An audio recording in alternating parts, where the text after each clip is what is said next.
Allez, Rabbi Saïzrenu Beshem Hashem, Ose Shamaim Va'aretz. Alors, on est dans Pirkei de Rabbi Eliezer et c'est sur l'une des plus grandes, enfin, j'ai envie de dire une sorte d'interrogation qu'on a sur la paracha. Chaque année, on revient dessus à chaque fois.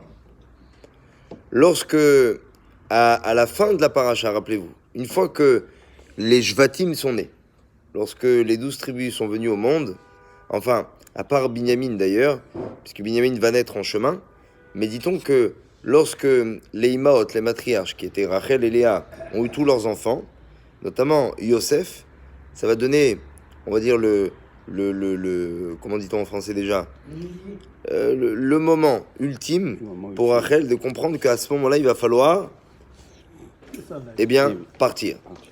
Et là, que se passe-t-il? Eh bien, il y a Akadosh Baruch Hu qui vient en rêve à Rachel, il vient en rêve aussi à Yaakov, Yaakov qui fait part de son rêve à Rachel et Léa, en disant que Lavan a trop abusé et que maintenant il est temps enfin de partir et de construire son foyer convenablement en dehors, eh bien, de tous ces esprits maléfiques quelque part qui l'entouraient. Et voilà que il se passe un passage assez étonnant, c'est que va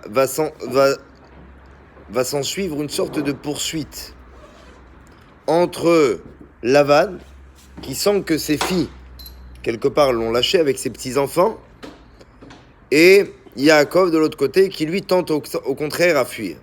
Ils ont même, dit-on, un espace, eh bien, ces deux protagonistes, de combien? De 3 jours. 3 jours de chemin. Jusqu'à qu'à un moment donné, Lavan va coincer Yaakov et va s'en suivre la fameuse histoire, Yegar Saaduta, le témoignage et le pacte entre ces deux personnages. On voit un Lavan qui est tout à fait, comme dit-on, la maison blanche, qui n'a rien à se reprocher. Il est blanc, lui aussi, Lavan.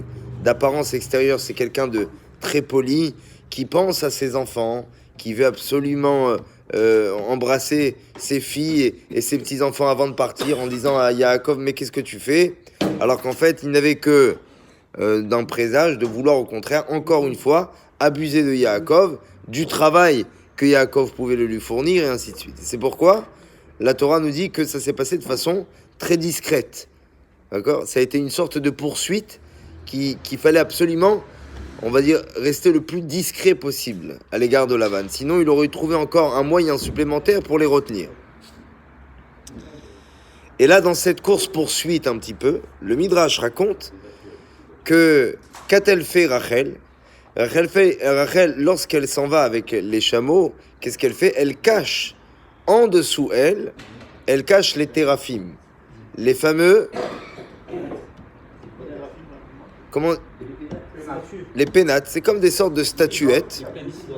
C'est une sorte de statuette, d'accord? Et elle les met en dessous elle. Cette histoire elle est connue puisque lorsque Lavan va venir et arrive à rattraper Yaakov avec ses femmes et ses enfants, là, à ce moment-là, qu'est-ce qu'il fait? Il fait le tour de toute la famille, soi-disant, pour dire comment allez-vous, mais il recherche absolument ces fameuses statuettes. Et nous, on ne comprend pas maintenant l'enjeu de ces statuettes. Dit le Midrash, Pirkei de Rabbi Eliezer, Mahen Aterafim, c'est quoi ces statuettes-là? Le Midrash, il dit comme ça. Il dit, Molchim oto bemelach ou beshemen. On avait l'habitude de prendre une tête d'une statue, de la saler et de la remplir aussi d'huile. Vekodvi maltzitz zaav, et on avait l'habitude de marquer sur une petite languette en or, Shem Ruach Tum'a, le nom d'un esprit maléfique, ou Manichim oto tachat leshono, et on avait l'habitude de la déposer en dessous de sa langue. Venotni moto, enfin la langue de la statue. Venotni moto bakir, et on l'accrochait au mur, cette statuette, cette tête-là, si vous voulez. Ou madlikin nerot lefanav, on allumait des bougies. Et mishtachavimlo, on se prosternait devant. Vehu medaber imahem, et comme ça, on pouvait parler avec ces statuettes. Et dit le Midrash, qui pouvait prédire l'avenir, il pouvait aussi, dire ce qu'on ne pouvait pas entendre à côté. Enfin, Les Fichar Genavatam, Rachel, c'est pour ça, dit la Gemara, tu sais pourquoi Rachel les a volés? Parce qu'elle avait peur que lorsque Lavan, donc son papa, va arriver sur le terrain, il va s'apercevoir que Yaakov est parti, il risque de faire quoi? Eh bien, de les doubler grâce à ces fameuses statuettes et d'y faire sortir tous les secrets qu'ils avaient pu disposer pour pouvoir justement s'enfuir. Alors, c'est un midrash qui est en soi qui pose un vrai problème. Un vrai problème. Donc ça veut dire quoi? Donc la Avodazara, ça existe. Qu'est-ce que ça veut dire? C'est-à-dire, on peut croire donc à l'histoire de la Avodazara. Quelque part, on peut lui donner une sorte d'accréditation grâce à cette histoire-là. Première des choses. La deuxième des choses que les commentateurs ici vont demander, c'est un fait qui est assez étonnant aussi. C'est le fait que Rachel, au lieu de... Donc on comprend pourquoi elle les prend. Parce qu'elle se dit, si toutefois papa il tombe dessus, il risque d'avoir des informations sur notre fuite. Autant les prendre avec nous. Demandent les commentateurs, mais pourquoi elle ne les a pas tout simplement enterrés en chemin? C'est-à-dire, il y avait une autre forme de pouvoir les cacher. Au lieu de les prendre, pourquoi s'asseoir spécialement dessus et non pas ou alors les détruire, ou alors, je sais pas, il y avait peut-être... Elle y croyait un peu. Elle y croyait un peu. Alors, qu'est-ce que ça veut dire?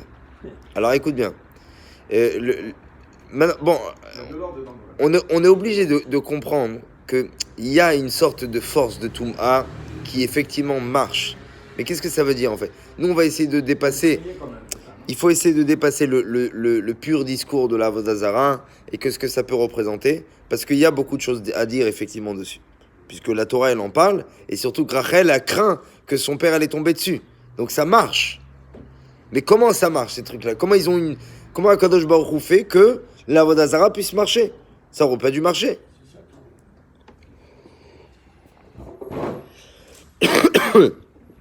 Le Zohar Akadosh, il explique. Lavan, il était ce qu'on appelle un Kosem Gadol.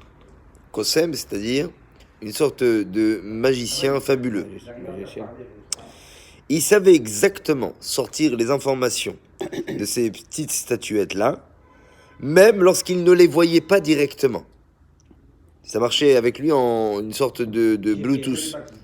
Là, on arrive avec le Bluetooth aujourd'hui à discuter à distance. Eh bien là, d'une certaine façon, il arrivait à le faire. Qu'est-ce qu'elle a voulu faire, Rachel? Elle n'a pas juste voulu les enterrer, comme j'ai demandé. Elle a voulu annuler la force qui pouvait détenir ces téraphim-là. Et qu'a-t-elle fait? Elle les a mises dans l'endroit qui était le plus méprisant pour une statuette. C'est-à-dire en dessous d'elle. D'ailleurs, dit-on que lorsque son père viendra, elle va pas pouvoir se lever, disant que elle avait son cycle qui était présent, et donc c'est pour ça qu'elle pouvait pas maintenant se lever. Autant dire que c'est pour la femme et l'endroit le plus tamé, quelque part. C'est pourquoi en fait, dit le Zohar, l'Avodazara n'a de force, la Sitra Achara, la Toum'a n'a de force que pour celui qui lui donne l'importance et la considération à cela. Alors, encore une fois, je dis bien, sans rentrer dans tout ce système-là, il y a une chose que le Zohar, il explique par ici. On comprend que dans la vie, ce qui quelque part, ce qui donne la force à des éléments de pouvoir être véritablement une sorte de portée et d'influence sur notre vie, sont les choses que nous portons à cœur sur nous. Et plus je considère quelque chose, plus je lui voue un respect, un idéal, une sorte de valeur, et plus cette chose-là a les forces pour pouvoir effectivement marcher. D'où le problème du Kohachatum A. C'est-à-dire que des fois, quelqu'un il peut penser qu'il est en train de faire quelque chose de bien, mais en fait, il est en train de se lancer dans du Kohachatum A. C'est une force qui est impure. L'enjeu n'est pas d'y croire ou de ne pas y croire. Je vais y croire partout. Le seul problème, il faut savoir y croire dans la chose qui est, la plus intacte et la plus véridique et la plus pure possible. Enfin, il finit en disant que il dit que quand à un moment donné, un homme il est devenu kasher, Alors, il ressent certaines choses. Il y a comme une sorte de sixième science qui lui vient. La Torah, elle a cette capacité. D'abord, pour celui qui l'étudie. Quand quelqu'un étudie la Torah, de façon lishma, comme ça il dit, le soir, il dit que cette personne-là, elle ressent des choses. Elle a comme une sorte de sensibilité nishmatique. D'accord ? On a dépassé le sens corporel et on est arrivé à un sens qui est celui développé de l'esprit. D'accord ? Là, la personne, effectivement, est en mesure de pouvoir comme déceler, comme deviner, comme ressentir des choses. Et il dit parfois, ne serait-ce que un morceau de fromage ou un morceau de viande qui n'est pas cachère, la personne, son corps va la rejeter. Vous vous rappelez de l'histoire de... On va raconter cette histoire, je crois, hein, je ne veux pas faire d'erreur, de Rav Nissim Robibo, Zecher Tzadik Kadosh Libracha, qui était l'un des Dayanim ici à Marseille, ok, et qui a été aussi ensuite à Paris. Rav Nissim Robibo, il avait été invité, je crois, à un mariage, et je lui demande Mechila, hein, si je me trompe en tout cas sur l'histoire, mais on me l'a raconté plusieurs fois cette histoire en tout cas, qui était invité à un mariage, je crois ici à Marseille d'ailleurs, et il s'est avéré que le poisson n'était pas cachère. Enfin, comment ils ont su? Parce que quand il a mangé, ou je sais pas si c'est lui qui a mangé, je me rappelle plus les détails de l'histoire, mais quand il a commencé à manger, il a senti. Le goût. Ah, il a senti. Quand il a demandé aux autres, on lui a dit, mais non, je crois, pourquoi tu vas penser qu'il n'est pas cachère? Il a dit au goût, comme ça, je ressens. D'accord?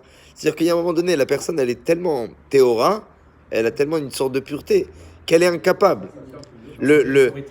Hein? C'est un corps étranger, exactement. Le Hadmour de Satmar, il était venu aussi il était venu ici aussi, à chaque fois qu'il est en déplacement, il demande à dormir toujours sur un nouveau matelas. C'est son adresse. C'est son adresse. Quelle adresse? Il a donné à Marseille. Hein. Alors il veut toutes les marques, à part la marque de Kassab, je sais pas pourquoi. Voilà. Et pourquoi? Alors il dit pour éviter d'abord, à chaque fois il tente d'éviter deux choses, ok? Il veut éviter surtout d'avoir des mots, M-A-U-X, qui lui seraient venus à cause de quoi? Tout simplement parce que parfois il peut être un matelas qui est fait de lin et de laine, ou avec du shahatnez, ou alors parfois tout simplement c'est un matelas sur lequel des choses tmeim se sont passées dessus, auquel il y a un impact. C'est-à-dire que ça a une sensibilité. Exactement. Donc quelque part, qu'est-ce qu'elle fait Rachel? Elle tente d'annuler les forces de la Toum'a en les méprisant justement, en les rendant petits. D'accord? À nous de savoir aujourd'hui, où mettre véritablement l'accent et surtout la considération qui donnera la force à ce que nous sommes pour tout l'avenir. Amen.